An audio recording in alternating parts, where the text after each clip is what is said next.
transtorno do espectro autista, ele é uma condição do neurodesenvolvimento de início muito precoce, em que se observa prejuízos na comunicação e na interação social, associado a comportamentos repetitivos, restritos e estereotipados, também associados a diversas alterações sensoriais e muito frequentemente a atrasos de desenvolvimento neuropsicomotor. Os níveis de severidade, eles são diversos, né? E há um universo de possibilidades sintomatológicas, por isso se fala em espectro, e cada criança, adolescente, pessoa dentro do espectro autista merece cuidados e necessidades individuais. Por favor.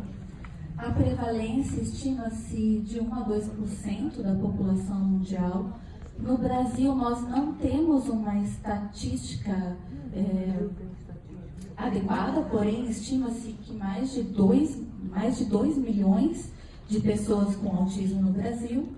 Existe um estudo recente do CDC, que é um órgão ligado ao governo americano, que de abril agora de 2018, que foi feito um estudo com crianças por volta dos 18 anos e observado uma prevalência de 1 para 59. É mais frequente no sexo masculino, numa proporção de 4 para 1. Pode passar o plano. Acredita-se que fatores genéticos são os que são mais importantes na determinação do autismo. Nós temos a explicação na epigenética, que seriam alterações químicas no DNA dos neurônios, que alterariam o funcionamento deste neurônio. Temos também questões de neuroinflamação. Tem um estudo recente agora da USP, que avaliou astrócitos, células de dentinho de leite de criança. Então, eles reprogramaram essas células e reprogramaram para astrócitos, que são células da glia que nós temos no cérebro em grande quantidade, responsáveis pela nutrição e também pela sustentação das conexões cerebrais. E foi observado que quando você colocava um astrócito saudável no meio com o neurônio de uma criança com autismo, que havia uma recuperação. Então, são estudos recentes que têm sido realizados na expectativa de se conhecer melhor e, quem sabe, vir medicações diferentes para a gente poder usar no tratamento. Questões ambientais também estão relacionadas, principalmente na formação desse cérebro.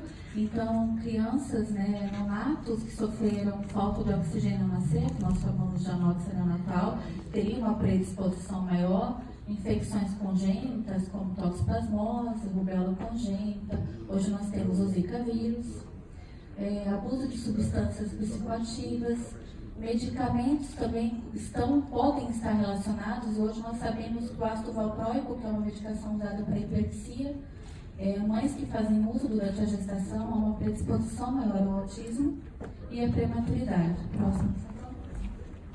Quando nós falamos em autismo, é muito importante falar sobre o desenvolvimento infantil.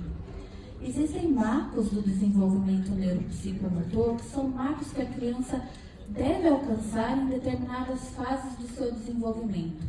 E quando há atrasos ou perdas de habilidades já adquiridas durante este desenvolvimento, são sinais de alerta importante que nós não devemos desprezar. E estes sinais são facilmente observados tanto pelos pediatras e também pelos próprios pais e familiares. Nós temos na própria carteirinha de vacinação, nós temos os marcos de desenvolvimento lá para que os pais consultem. Então, as crianças no espectro autista, algumas podem muito precocemente já apresentar alguns sinais, algumas características. Existem bebezinhos com 1 mês de vida, que são aqueles bebezinhos que a mãe coloca para amamentar e ele não olha, não faz o contato com a mãe, ele não se acalenta no colo. ali chorando, chorando, e a mãe, mesmo que seja cólica, normalmente quando a mãe pega e coloca no peito, esse bebê se acalma. Mas esse bebê, que muito precocemente já apresenta algum sinal de autismo, ele não se acalenta. Aos 2 meses, é aquele bebê que não responde nem a sons altos do ambiente. Então ele fica ali no bercinho, quietinho, e qualquer sinal que está acontecendo ali em volta, para ele não parece ser importante. Não parece haver uma curiosidade. Ele não se acalma nem com a própria voz da mãe. São bebês que não apresentam sorriso social aos 2 meses. Que aqui você vai lá brincar com o bebezinho já expressa um sorriso. Esse bebê que muito precocemente já apresenta algum sinal, ele não sorri de volta. Também, um marco motor importante aos 2 meses é quando você coloca esse bebê de bruço, normalmente, o que ele faz? Ele não vai querer se afogar ali, né? Ficar sem oxigênio no narizinho. Então, minimamente, ele tem que afastar o narizinho. Ou já tentar levantar a cabecinha. Esse bebê não, esse bebê pode ficar ali, paradinho, e não tentar nem desviar o rostinho. Aos 4 meses, é um bebezinho que não apresenta reação antecipatória. O que é isso? Quando você está lá com o teu bebê por volta dos 4 meses e coloca num carrinho, no bebê conforto, na cama, no bracinho, e você chega perto dele, o que normalmente eles fazem? Eles dão um bracinho, né, para que você carregue. Esse bebê pode não fazer isso, porque o outro que está ali na frente dele pode não ser interessante para ele. Não faz sons como se estivesse conversando, não fica brincando ali com os sons, não sorri, não se interessa pelo ambiente, não se interessa pelas pessoas, não tenta colocar objetos na boca, não tenta colocar a mãozinha. E aos 4 meses a gente espera que esse sustento cervical já esteja completo. E esse bebê pode apresentar um sustento apenas parcial, um tono cervical mais molinho. Próximo, por favor. Aos 6 meses é aquele bebê que não interage, ou interage muito pouco, não responde a sons, não faz pequenas vocalizações, não tenta imitar a voz da mãe, do pai ou de algum cuidador, não senta com apoio, não rola. Então, esses são marcos que são extremamente importantes e que muito precocemente a gente já pode estar observando. Todas as crianças vão ter atraso nos marcos que eu estou comentando? Não, não serão todas. Mas estas que já apresentam precocemente, vale a pena a gente já ficar alerta e começar a intervenção, como eu vou falar mais posteriormente. Aos 9 meses é aquele bebezinho que ainda não senta sem apoio, que não balbucia, não responde ao próprio nome, não se interessa em brincar com o outro, não se interessa por explorar brinquedos, não olha para onde você aponta. Com 1 ano de vida, ele ainda mantém esse contato com o meio, um contato visual pobre, ou ele até olha, mas logo ele evita o contato visual.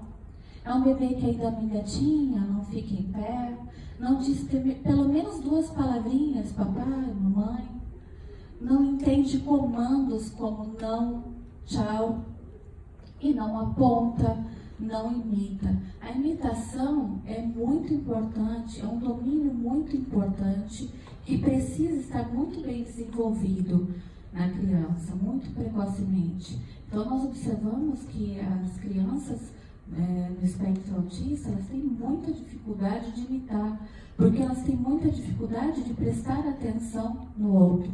Próximo, por favor. Com 1 ano e meio, é uma criança que ainda não anda, ou se anda, costuma andar na ponta dos pés, ou apresenta uma marcha com uma base mais alargada, não copia ações, não dá função adequada a um brinquedo, ou fica por horas ali, ele pega um carrinho, por exemplo, e fica por horas virando a rodinha, ele não dá a função de tentar fazer com que aquele carrinho ande, ele fica dando outras funções. Não fala pelo menos 6 palavrinhas, não reconhece as partes do corpo.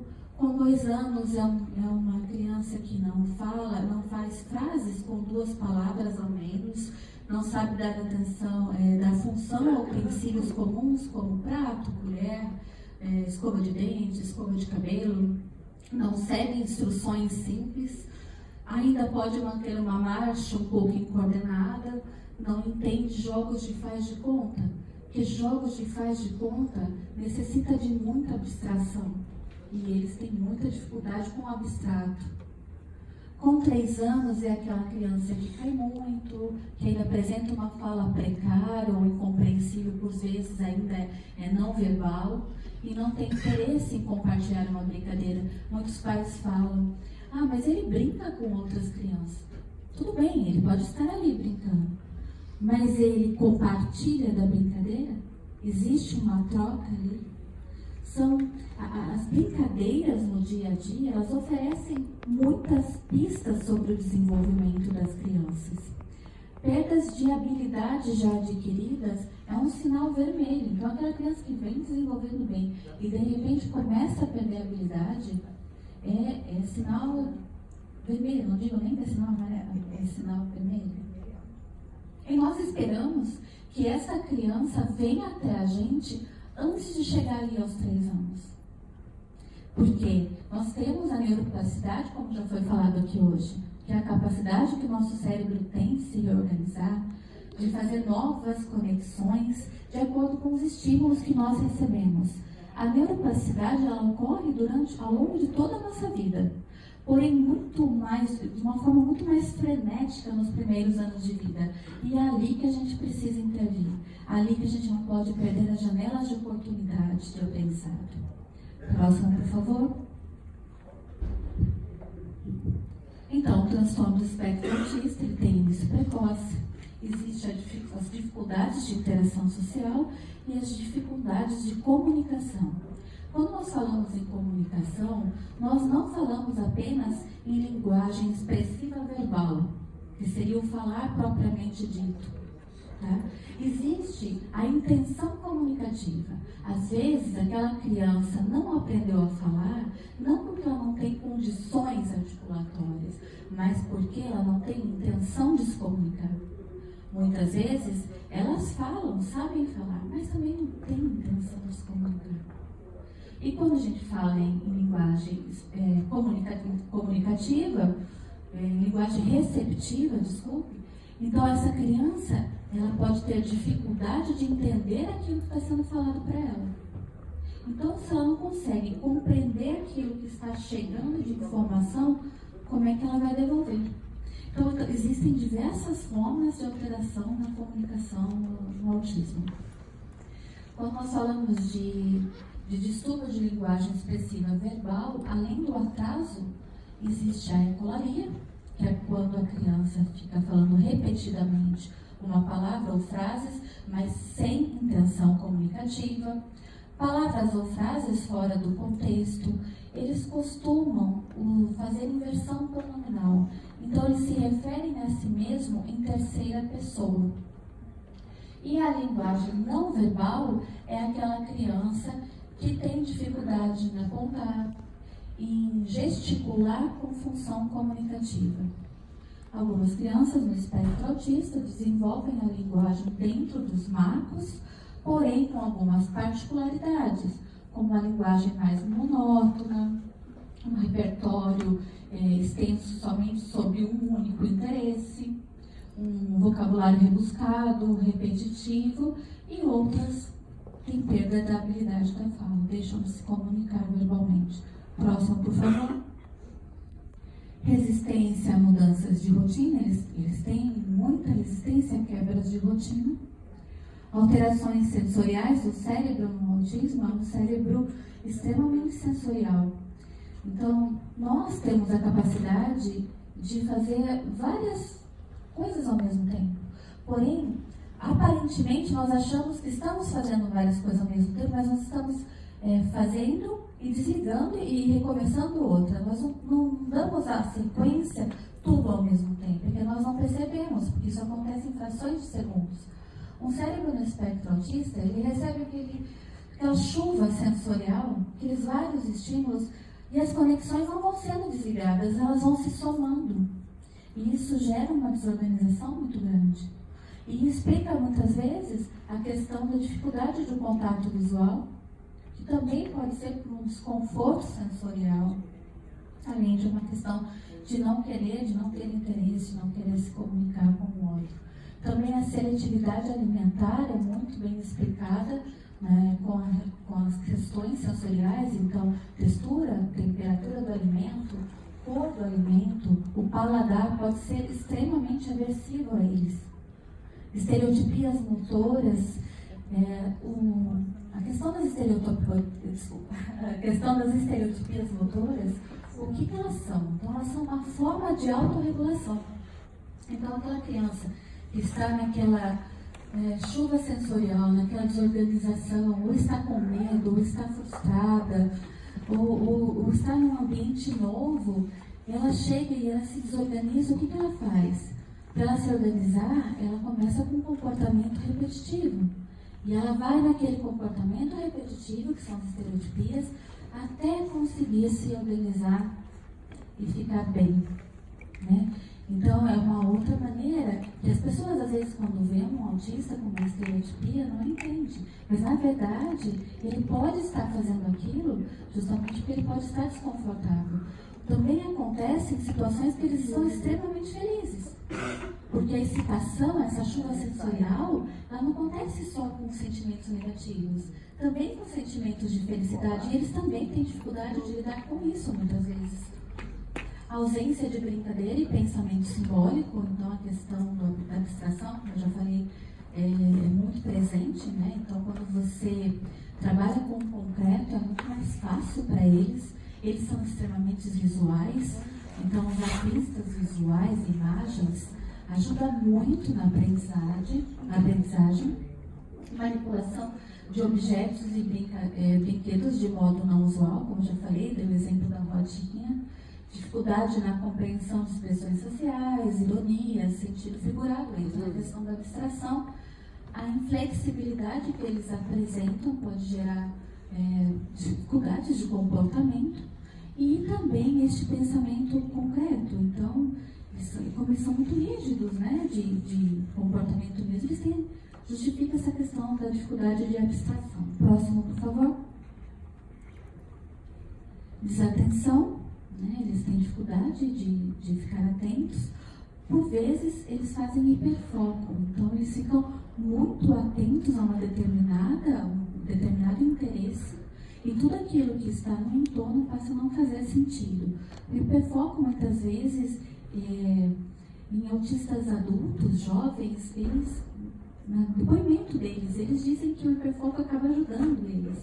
Muitas empresas, inclusive, contratam autistas com hiperfoco porque eles produzem muito naquilo da área de interesse deles, né? Então, tudo depende do momento, porque o hiperfoco pode atrapalhar muito a aprendizagem. Porém, quando eles crescem, isso pode acabar sendo benéfico. 30%, em torno de 30%, pode ter prejuízo de cognição, porém temos aqueles com alto QI, altas habilidades. E vocês podem ver que eu não estou falando aqui de Asperger, porque hoje Asperger não é mais um diagnóstico, entrou dentro do espectro autista leve, né? E então a gente não coloca mais. Porém, eles têm as pessoas que antes do DSM-5, que é o manual de critérios estatísticos de doenças mentais, essas pessoas com Asperger, elas têm particularidades. Então, geralmente, eles não têm atraso de fala, eles não desenvolveram atraso de fala, eles têm alto QI ou altas habilidades, eles têm interesses restritos, mas as dificuldades deles acabam sendo muito mais com relação a habilidades sociais. Então, comorbidades eu acho muito importante falar, porque existem ainda muitas crianças com transtorno opositor desafiador, com transtorno do déficit de atenção e hiperatividade, que podem ser comorbidade no autismo, mas porém esses sintomas podem ser tão exuberantes que elas ficam tratadas por anos como opositor desafiador ou déficit de atenção e hiperatividade. Na verdade, apresentavam um espectro autista, muitas vezes leve, só que aí perderam de fazer terapias adequadas, e isso mais tardiamente pode causar prejuízos importantes. Distúrbios de sono costumam acontecer em até 80%, então são muito frequentes. Epilepsia em 30% e alguns apresentam eletroparoxismos epileptiformes sem apresentar crises epiléticas clínicas. Distúrbios gastrointestinais também são muito frequentes e podem estar relacionados a alergias alimentares. Muito provavelmente eles apresentem mais frequentemente alergia à proteína do leite e ao glúten, e alguns apresentam constipação por conta da seletividade alimentar. Então se alimentam com má qualidade, com pouca ingesta de fibra, pouco líquido, e aí tem um intestino um pouquinho mais preguiçoso. Transtorno de ansiedade generalizada, transtornos de tique, obsessivo-compulsivo, depressão, principalmente na adolescência, fobias e transtornos de aprendizagem. Essas são as comorbidades mais frequentemente encontradas no espectro autista. Próximo, por favor. Quando nós falamos em fala, é muito importante entender que para uma pessoa falar, uma criança falar, ela precisa ter vários domínios do seu desenvolvimento. Por exemplo, atenção. Então, aquela criança, vamos dar um exemplo do tchau. Então, para ela aprender a falar tchau, então primeiro ela precisa prestar atenção em alguém dando tchau. Depois, ela vai tentar imitar. Então, ela pode fazer só um movimentozinho aqui comigo. Depois ela vai começar a fazer gestos mais próximos daquilo que a gente espera como tchau. Aí ele pode começar a emitir sons, au, a, au. Depois a palavra propriamente dita. E depois ele coloca essa articulação como um todo, dando todo o sentido, falando a palavra corretamente, dando um tchau corretamente. Vejam que para tudo que isso acontece tão naturalmente para os neurotípicos, que nós nem percebemos o quanto que a gente precisa desenvolver de domínios para simplesmente falar. Próximo, por favor. Agora eu queria falar com vocês sobre comportamento. Comportamento é comunicação. Então eu vou explicar um pouquinho. Próximo, por favor. Quando nós vemos uma criança, um adolescente, um jovem no espectro autista tendo uma crise, tendo uma birra, o que nós estamos vendo? Somente a ponta do iceberg. O que está acontecendo com essa criança para ela estar apresentando esse comportamento? Por que ela está agitada? Por que ela está agressiva? Por que ela está gritando? O que está acontecendo com ela naquele momento? Houve uma quebra de rotina? Houve uma sobrecarga sensorial?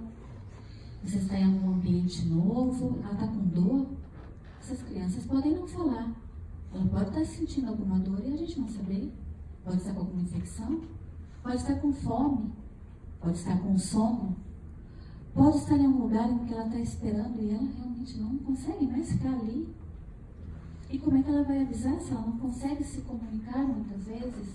Situações de conflito, medo, frustrações, dificuldades na comunicação, insegurança. Muitas vezes ela não compreende aquelas normas, aquelas regras. Às vezes ela está cansada. Nós costumamos estimular muito essas crianças e por vezes a gente pode não perceber um cansaço e isso pode desencadear uma crise. E as comorbidades associadas.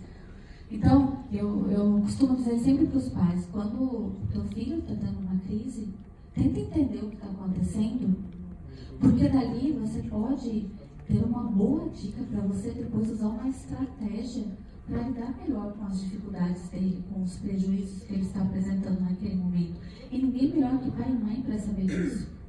Porque aí você vai levar para o teu terapeuta e ele vai trabalhar com estratégias para isso. Mas quem conhece melhor o filho que o pai e a mãe? Ou às vezes a avó ou avô, quem fica com essa criança. Não é mesmo? E muito importante na hora desse comportamento inadequado é que nós não reforcemos esse comportamento. Então jamais fazer aquilo que a criança está querendo naquele momento. Então, se ela fez uma birra porque, sei lá, ela quer uma bala no supermercado, se você der aquela bala, você está reforçando aquele comportamento. E quando você não der, ela vai fazer esse comportamento inadequado de uma forma muito pior. Até que você, de novo, ceda. Então chega um momento que fica cada vez mais difícil. Então nós não devemos ceder, por mais que isso doa na gente. Por mais que você esteja num local público que você ache que isso é inadequado e que vão pensar, não importa, o importante é o filho, o importante é o teu familiar que está ali. Então naquele momento jamais ceder. A gente tem algumas estratégias, então se abaixe na altura dele, tenta fazer uma comunicação visual, é muito difícil, porque na hora ele vai estar muito agitado, muito inquieto, mas tente olhar para ele, às vezes você não vai conseguir realmente fazer esse contato. Pega a mãozinha dele, coloca no teu rosto, é uma forma dele olhar. E você tentar conectar e falar, respira, filho, respira, calma, vai passar. Ou se mesmo assim, coloca você a mãozinha no rosto dele, tenta trazer. E às vezes você tenta abraçá-lo, mas às vezes nada disso é possível. E aí? Espera passar. Ou seja, quem cria a psique é a mãe e o pai, principalmente a mãe, né? Eu já escutei isso. Essa seletividade, às vezes é difícil. E a pessoa também projeta a sua personalidade no filho. Essa escolha, está com fome, está com sede, dou o peito, dou uma madeira. Vai criando a psique da criança. É assim, isso não seria uma causa. Eu escutei isso. Seria, acho que falam de mãe de geladeira, né? Mas é um mito, já foi colocado isso há muito tempo, já foi realmente afastado. Não, a mãe pode ser a pior mãe do mundo, mas se aquela criança não tiver a menor predisposição ao autismo, essa criança não vai desenvolver. Eu estou falando de autismo, eu estou falando de qualquer criança acaba impregnado dessas situações, porque o pai e a mãe não sabem exatamente porque a criança está chorando. Entendi. Bom, então, se naquele momento você não conseguir acalmar essa criança, então realmente espere passar essa crise e depois você tenta conversar, explicar. Uma questão que é muito importante no autismo é a previsibilidade. Então, se você já sabe que se você levar teu filho ao supermercado ou sair numa festa de aniversário e ele tem hipersensibilidade a ruídos, o que você faz? Você tenta explicar o que vai acontecer antes. Ou você vai no supermercado, você já sabe que sempre que ele quer aquela bala, mostra para ele que naquele dia você não vai poder comprar a bala, então você mostra em figuras se ele não compreender a tua fala. Então, existem muitas estratégias e a gente fica aí horas falando sobre isso. Mas é muito importante que os pais que têm uma criança no espectro autista em casa tentem aproveitar, entre aspas, esse momento para entender o que pode estar acontecendo, quais são as dificuldades para poder intervir adequadamente. Ok? Próximo. Então, o modo como seu filho interage, brinca, se comporta, movimenta e aprende, oferece pistas muito importantes sobre o seu desenvolvimento. E os marcos de desenvolvimento neuropsicomotor, que eu falei logo no início, são muito importantes a serem observados e respeitados. Aquela história de que toda criança tem o seu tempo, infelizmente, isso não ajuda a crianças que estão no espectro autista em nada. Ninguém está falando que toda criança que tiver atraso no desenvolvimento neuropsicomotor vai apresentar autismo. Pode ser diversas outras condições do neurodesenvolvimento e pode não ser nada, ser só um atraso simples. Mas você precisa intervir logo ali, logo que você viu, porque senão você pode perder algo muito importante. Próximo, por favor. As escolas infantis e creches têm um papel muito importante nessa primeira infância, porque essas professoras, elas ficam grande parte do dia com essa criança. E elas podem observar situações, condições que muitas vezes os pais não observam. Então é muito importante que haja essa relação escola. Sim, isso. Para o desenvolvimento, porque muitas vezes os pais têm um filho naquela idade e não podem fazer a comparação. E muitas vezes as professoras têm a oportunidade de ver que aquela criança está se comportando muito diferente do resto da turma. Né? Sim, exatamente. Próximo, por favor. Então, não esperem fechar o diagnóstico para iniciar a intervenção. Nós não estamos pensando em intervenção para uma criança com autismo. Se ainda não fechou o diagnóstico, não importa qual é o atraso dela, nós temos que intervir. Se depois a gente fechou para autismo realmente, olha o quanto você já pôde fazer, olha quanta oportunidade de aprendizagem que essa criança já teve. Acreditar que o desenvolvimento é possível é o primeiro passo para um mundo de possibilidades. Os pais têm que acreditar que é possível. E não podemos perder a janela de oportunidade, como eu já disse antes. Próximo, por favor. Então, o diagnóstico ele é clínico, não existe um exame de imagem, não existe um marcador biológico ainda que faça com que você feche um diagnóstico de autismo. Nós precisamos fazer uma entrevista com os pais, com os professores, com todos aqueles que convivem com essa criança e avaliar este comportamento não só em casa, mas em todos os ambientes. Existem escalas de desenvolvimento que a gente pode usar para pontuar estes prejuízos. O DSM-5, então, o novo manual para diagnóstico, nós classificamos em nível 1, 2 e 3 agora, de acordo com os prejuízos funcionais, de acordo com a autonomia, se essa criança é verbal ou não. Próximo, por favor.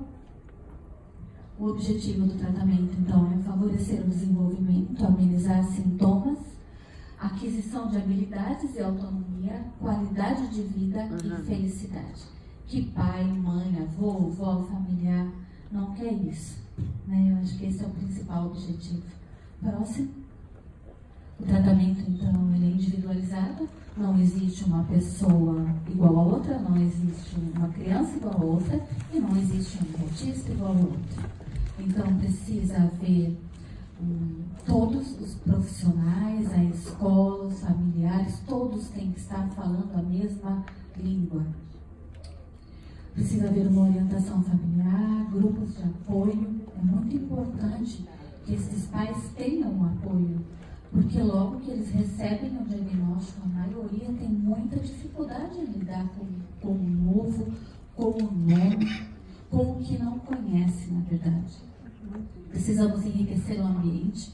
As terapias é muito importante que a gente saiba que a gente não pode colocar a responsabilidade do tratamento do teu filho na mão dos terapeutas, na mão da psicóloga, da fono, da TO, enfim, não podemos, a responsabilidade não é unicamente deles, é de vocês, pais, é de quem está ali no dia a dia. Então a estimulação tem que ser o tempo todo, nós precisamos aproveitar cada minuto do nosso dia com eles para estar enriquecendo. Então, quem vai tratar do teu filho, quais os profissionais que ele vai precisar, ele é o que vai dizer, né? Depois de uma avaliação, as demandas são muito individuais, as necessidades são muito individuais. Próximo, por favor. Nós temos vários métodos que podem ser trabalhados. Próximo, por favor. E o tratamento medicamentoso. Ainda os pais têm muitas questões com relação a medicar os seus filhos com autismo. Então, existe medicação para autismo? Não existe medicação para autismo. Mas existem medicações para sintomas-alvo, que são sintomas que podem estar causando prejuízos tão importantes na vida dessas crianças, que estão impedindo que elas se desenvolvam adequadamente, que elas aproveitem as terapias de forma adequada, que elas tenham uma aprendizagem na escola ideal. Então, crianças com transtornos de sono, que não dormem direito, então você fez toda a questão da higiene de sono, mesmo assim não resolveu. Muitas vezes nós precisamos medicar, porque senão no outro dia ela vai estar sonolenta e que aproveitamento que ela vai ter? Nenhum, né?